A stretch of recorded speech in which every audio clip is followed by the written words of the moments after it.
Previously on Kerbal Space Program Live. This is Jeb 1, our first attempt at a lunar launch. And we're going to do a countdown from 5 like we did before. So here we go. 5, 4, 3, 2, 1. Liftoff. So here's our little rocket, which hopefully will be able to get us to there's the moon over there. Say goodbye to Kerbin, because we are heading to the moon. There's the moon up there.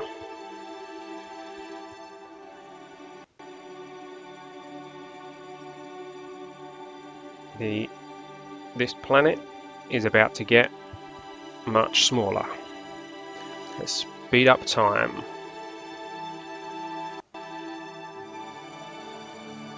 Here we go.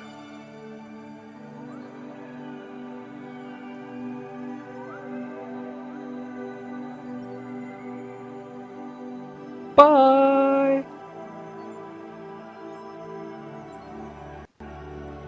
While we do that, let's just zip back to the map. And you can see this is us travelling along the orbit here. Before we get to this moon encounter, I'm going to take us off the time warp. The time warps, for some reason, when you change to different encounters, and if certain things change, this time warp system can sometimes screw your orbit up a little bit. So we're going to make sure that we're on normal time when we actually pass through the threshold of this encounter. We need to go a bit faster than that though. See the moon coming round to meet us.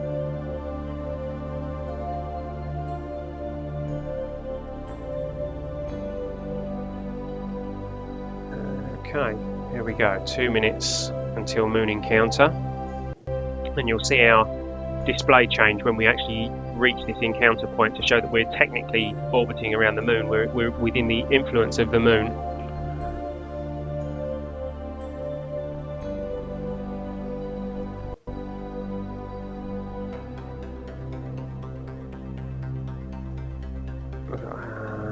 Just under 2 minutes until that. Let's bring the chat back on the screen so we can see what everybody's saying. There we go. Yes, it is good that it doesn't actually take 3 hours and we can actually speed it up. I'm pretty sure that if I was sitting here on a 3-hour live stream, you'd get bored pretty quickly. But we've got 1 minute and 20 seconds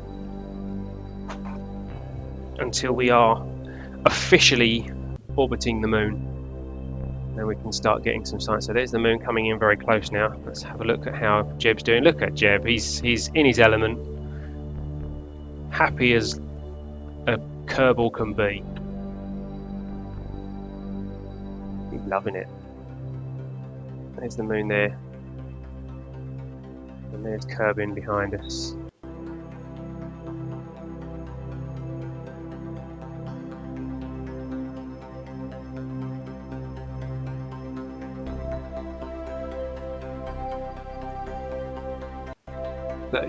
Seconds. Yes, if you have got any questions, feel free to stick them in the chat and I'll try and answer them while we're going along. You tend to find that when you're flying through space you do have some dead points where there's room for some chatter.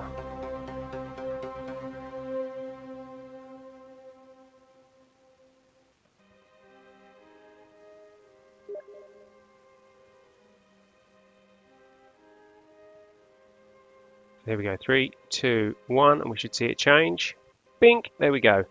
So now that's going to show us that technically we are now on an orbit with the moon, heading around the moon like this, but at this point we're going fast enough to leave the gravity of the moon.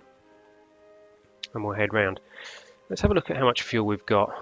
I reckon we could actually get a proper orbit of the moon out of that amount of fuel. We've actually done quite well for my first attempt at building a rocket on this game with the technology that we've got. So what we're going to add a maneuver at this periapsis here to slow us down and there we go. Bring us into an orbit of the moon.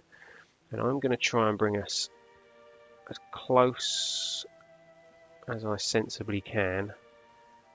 80,000 meters. Now, there's no orbit on the moon, so you can actually get down to about 8,000 meters.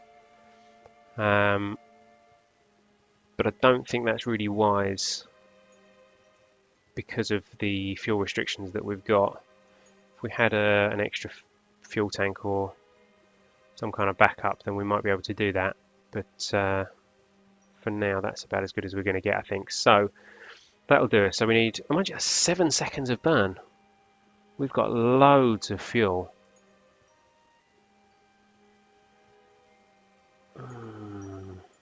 It's very tempting to try and land on the moon.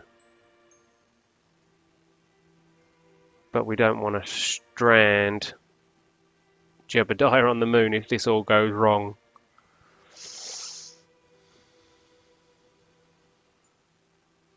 I'll bring us down nice and close to the moon so we can see it zip by below us on camera. Oh, that's a bit too low. 35,000 meters. And when we get there, we'll see how much fuel we've got when we get there. And if we can, we might try landing on the moon. Problem is the landing procedure takes quite a bit of fuel, and then you've got to take off again and get back into an orbit. So we'll have to see how we go. But now it says 31 minutes until we reach that maneuver. So let's not make the mistake we did last time. Let's get ourselves lined up with the target this time before we speed up time to get us to that maneuver point. Here we go.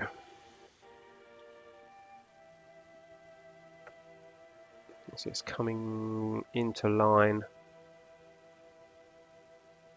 with the moon. Now let's slow it down. It's only a 7-second burn, so we haven't got too much of a problem there. We'll burn at about 4 seconds. T-minus 4 seconds. Here we go, ready? 5, 4, there we go. Engines up. You see our orbit change. You should see this spin round at some point. Oh, nice little sound glitch there. Come on, come on, come on. That was much more than 7 seconds. Let's hope that hasn't just left us with not enough fuel. I did that completely wrong. We're actually, if I leave it there, we are actually going to collide with the moon. So let's spin that around. We're going to have to correct that because we really don't want to hit the moon. We need a periapsis. Come on, give us a, there we go, ready? Let's try and get that back to 30 odd thousand. 36, there we go, that'll do. How much fuel have we? Oh, we have still got loads of fuel.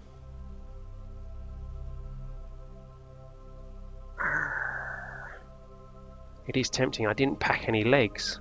I should have put some legs on this thing. No, we can't land on the moon if I didn't bring any legs.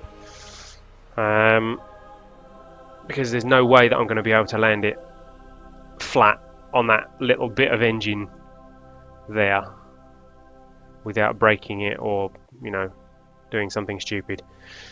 So unfortunately this is only going to be it's more than a flyby. We're going to do an orbit of the moon and then head back.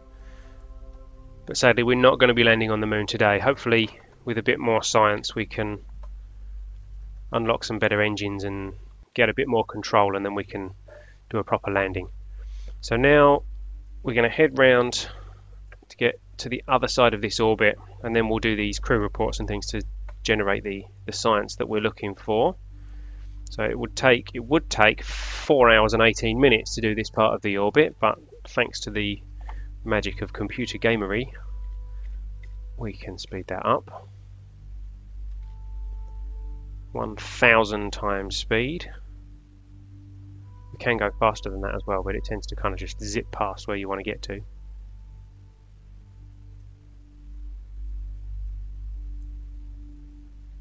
There we go. You notice we sped up quite a bit there as we came down to the moon.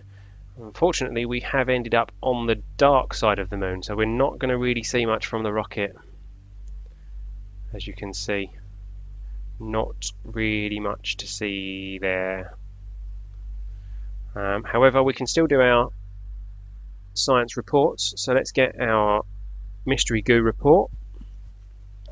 Mystery goo observation. While in space near the moon, the goo feels right at home here. It's a bit creepy.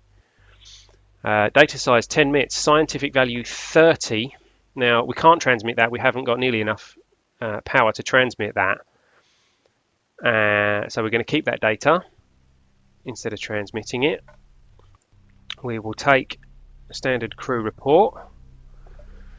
Crew report while in space near the moon. You look down at the cold grey surface and you can't see anything because there's no lights.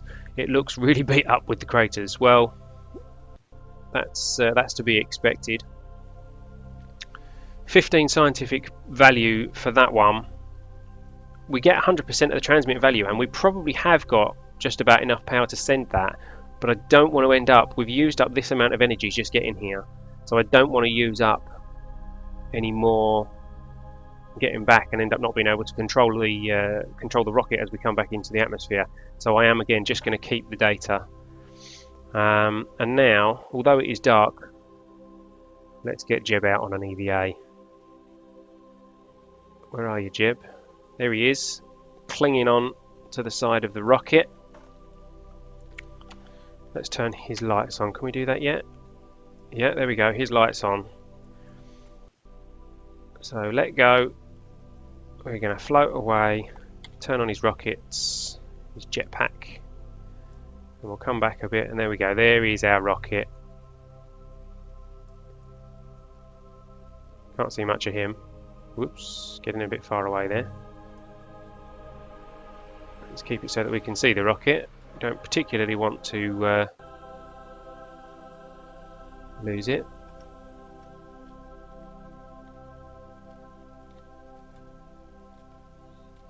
There we go. Just hovering outside that. Whoops, hovering outside our rocket. So Jeb, give us an EVA report. What do we think? EVA report from space just above the moon's east far side crater. Now that's actually quite interesting because it's quite difficult to find some of the biomes that they've added onto the moon. And we just happen to be floating over the top of the moon's east far side crater as we speak now. So that's quite handy. That means that later on when we take some reports, we're going to be able to bleed some more science out of this. So Jeb's taken his observations of the situation, 8 MITs of data with a scientific value of 24, which is quite good. We need 45 to unlock. We need 45 science to unlock anything on the next tier of the science tree. So we need as many points as we can here. Ideally, we want to be unlocking all of those. We have made quite a lot of science here. Let's just get Jeb back on the, there we go, grab on you get. Back on the rocket. So he's ready to roll.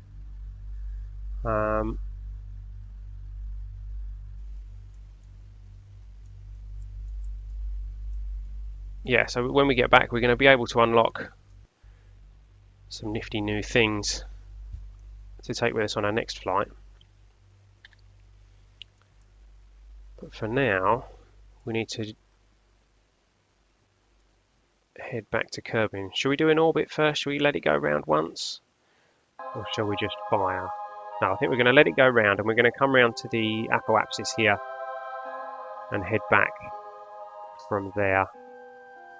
So what we want to do is set up a maneuver here, and we want to burn, the moon's travelling this way, so we want to burn this way to escape the moon's orbit. and head back to Kerbal. So let's do this. Boink.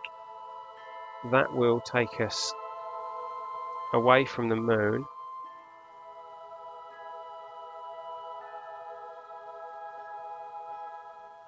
We want to bring our periapsis down as low as possible. Something like that. No, even more than that. Ideally what we want is our periapsis to be at about 30 to 40,000 meters.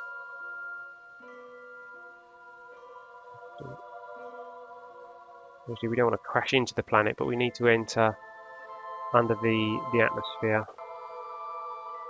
Oh, this is really tricky. Look at that weird orbit that we're doing. 25, not too much. 32, I'm going to do a little bit more than that. 35, that'll do us. So that's a 25-second burn. We have got more than enough fuel to do that. And we're almost already on target. So let's line us up on target. There we go.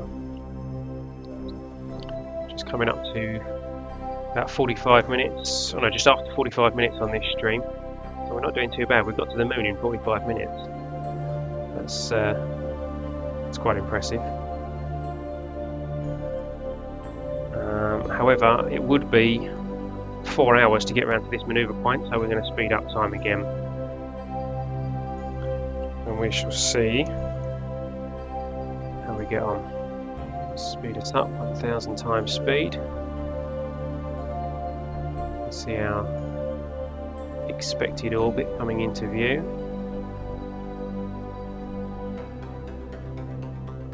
Slow that down a bit, 36 minutes. We need 25 seconds, so we can bring this right down to about a minute. That's the manoeuvre one that we've got here, that we're looking for.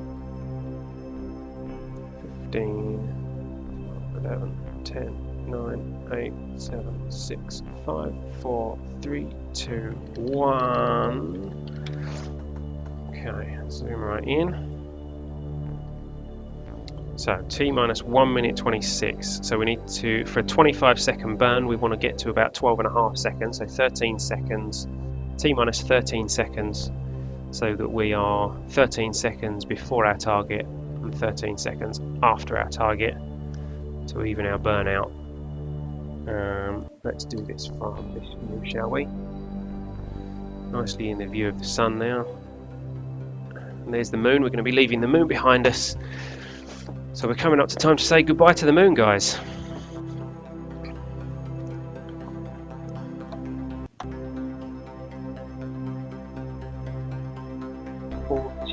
Seconds. Look at him. He's still smiling away. He really loves it. He's one of the braver astronauts. Certainly out of the three that you start with. There are more courageous astronauts in the program. You can hire them from the crew. I don't know, the staff room, whatever you call it. Here we go, so we're ready for 13 seconds. There we go, we've got a burn now. Watch the fuel, watch the target speed.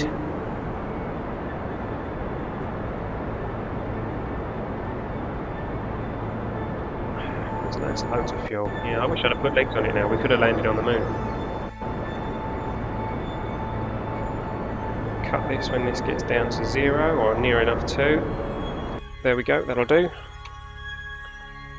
Let's check where that, let's get rid of that manoeuvre, check where that's put us. Oh, that's too low. That will take us right into the atmosphere and probably hit a mountain on the way down. So let's burn in the opposite direction. We'll bring our periapsis back out of the planet. There we go. And we said we want that at about 35 or 36, that'll do. 36,000 meters. But there we go, we are leaving the moon. Bye moon! And we are heading back to Kerbin. Here we come.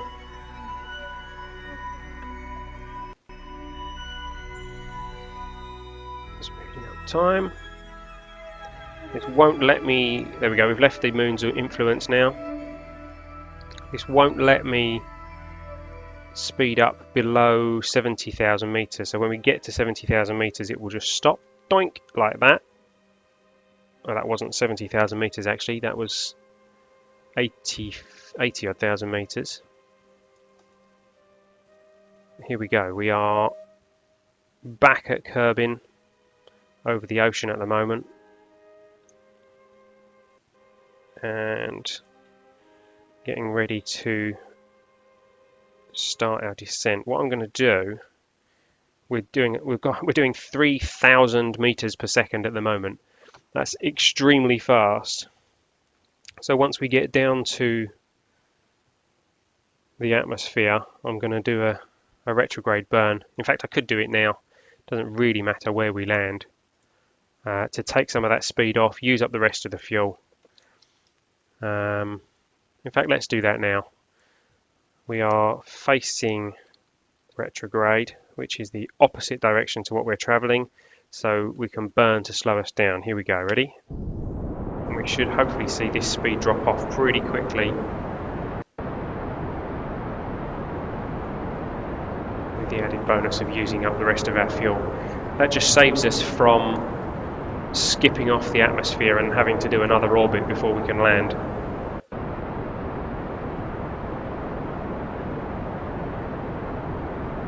The atmosphere will slow us down a lot, but sometimes it's not quite enough. This is us entering the upper atmosphere. Camera change. And that will be, there we go, that'll be the rest of our fuel gone. So we can now detach this behind us. There it goes. We don't need that anymore. And we're left with just our little command pod. Whoops, as we start to burn up in the atmosphere. Whoa, whoa, whoa, whoa, whoa, whoa, whoa. There we go. We want to be facing that way as we burn up in the atmosphere. Or burn in the atmosphere. Hopefully we won't burn up. And this is us entering the atmosphere. 30,000 meters is the thickest part of the atmosphere. And this will take a lot of our speed off. You can see our speed dropping right off now as the atmosphere slows us down. Looks like we're looking at landing in this ocean here.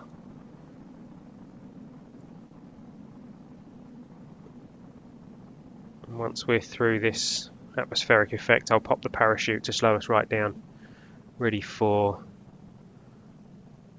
what looks like a water landing.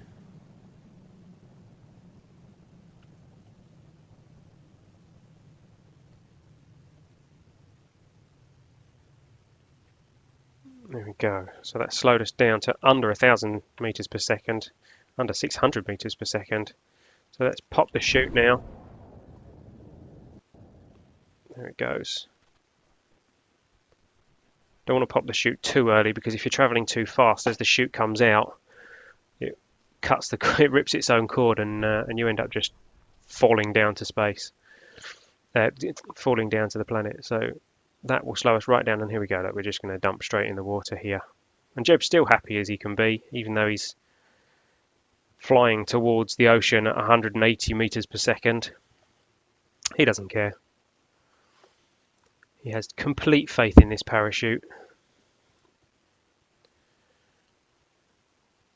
And as usual, when we get down to 500 meters above the sea level, the chute will deploy properly and give us a nice kind of soft landing.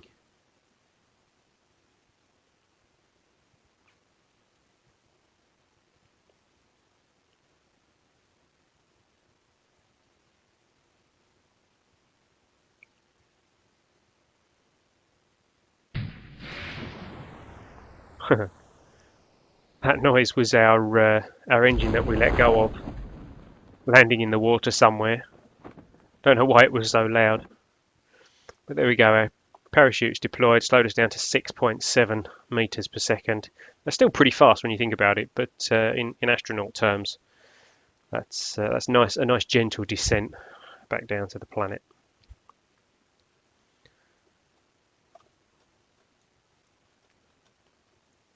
And hopefully we can recover this. I think we might do a quick EVA to take another water sample. I know we've taken a water sample before, but it doesn't stop us taking another one. We won't get as much science for it the second time round as we did the first time, but every point is useful. So we'll take a quick water sample, then we'll recover Jeb and the capsule.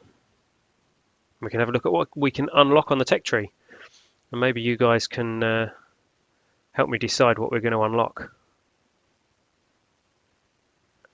50 meters, 30. Splash. There we go. Nice, safe landing. Jared doesn't seem quite so happy now.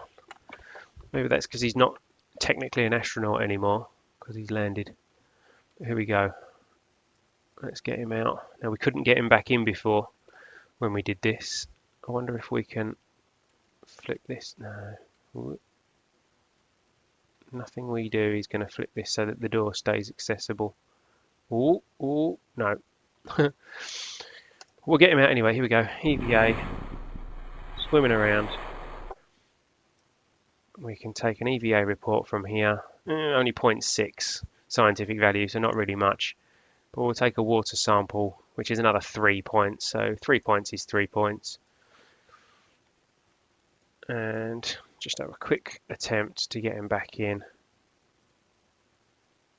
Grab on, grab on. Grab.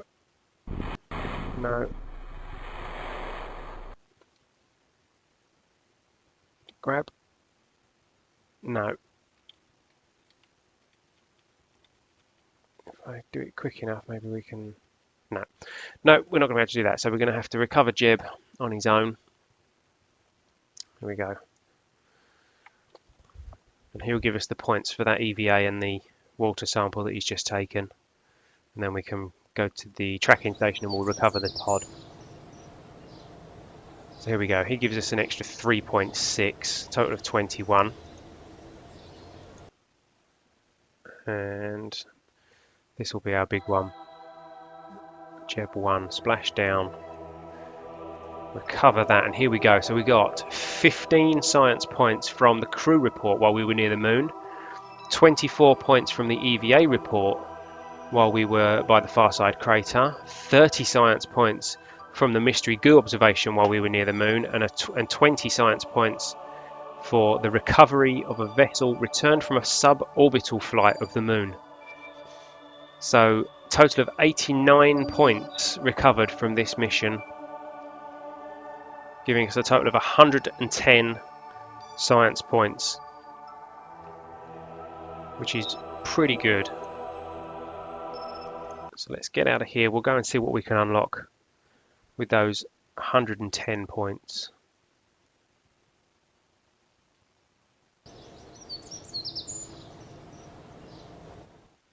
Here we go. So as I said, each of these costs 45 science. So we're going to be able to unlock 2 of these. We're going to pick these carefully.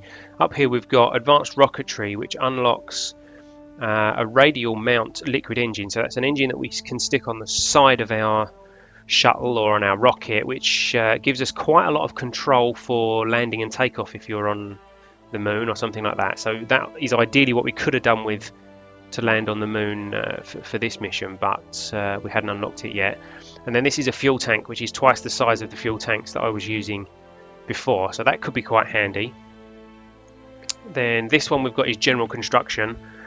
This unlocks an interesting, this is the stack tri-coupler, which is allows us to split the rocket into 3 so that we can put 3 fuel tanks next to each other on the rocket, and we've then got a strut connector which helps us to strap those rockets together for a bit of stability.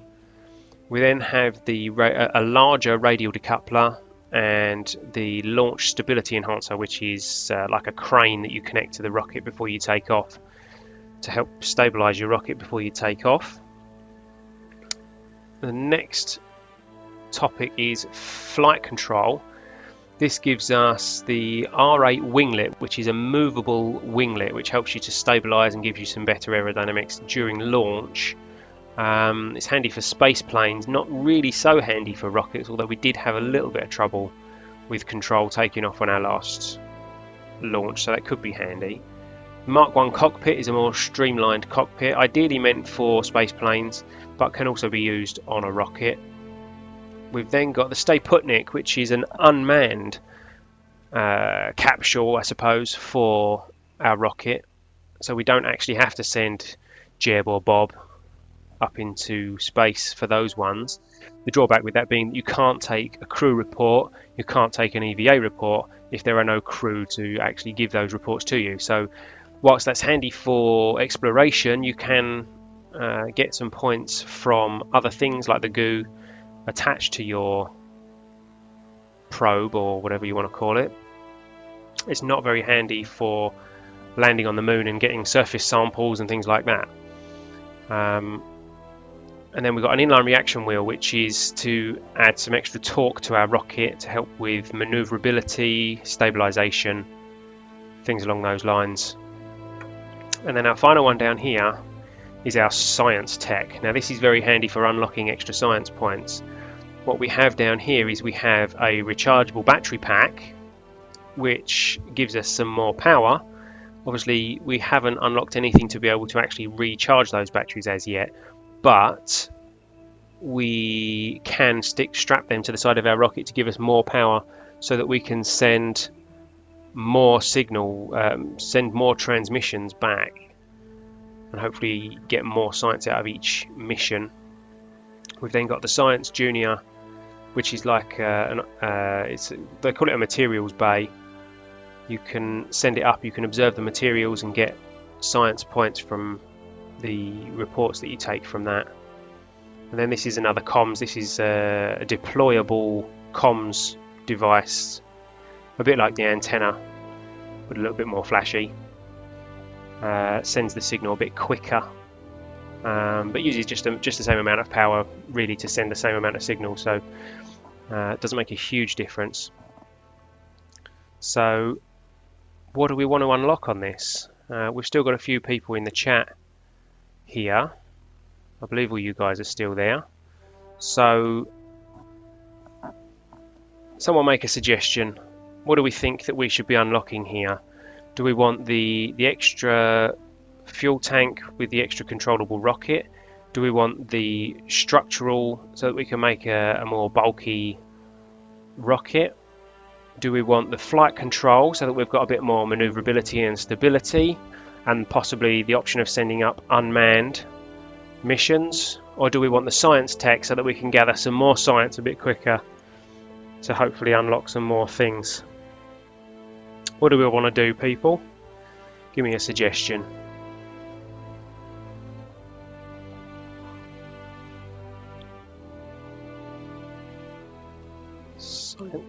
Science tech, flight control, general construction, or advanced rocketry.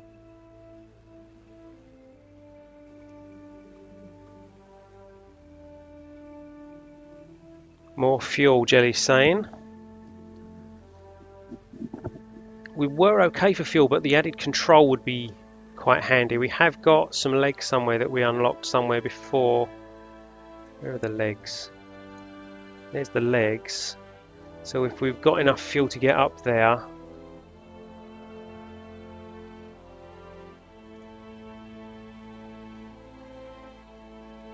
yeah, I think the fuel is a good idea. So yeah, we'll unlock the fuel, and we've got 65 points left, so we can unlock one more. What one do we want to unlock?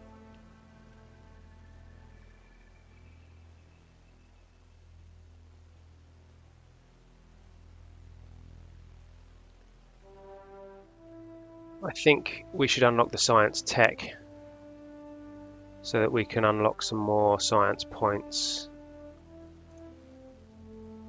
later on. And these have obviously added some more stages to the tech tree. I think we'll take another look at those another time.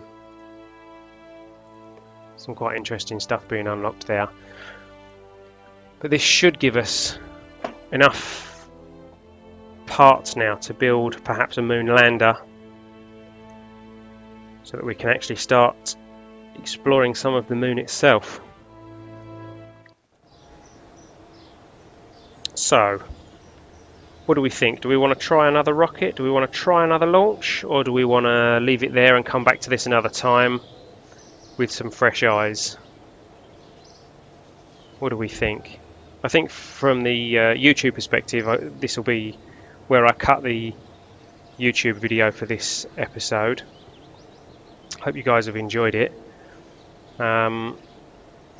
We will be back. We will be building a rocket, and we will be sending it to the moon, hopefully for a moon landing. Maybe even further than that. But certainly a moon landing would be our first attempt, so that we can unlock some wonderful science points up on the moon.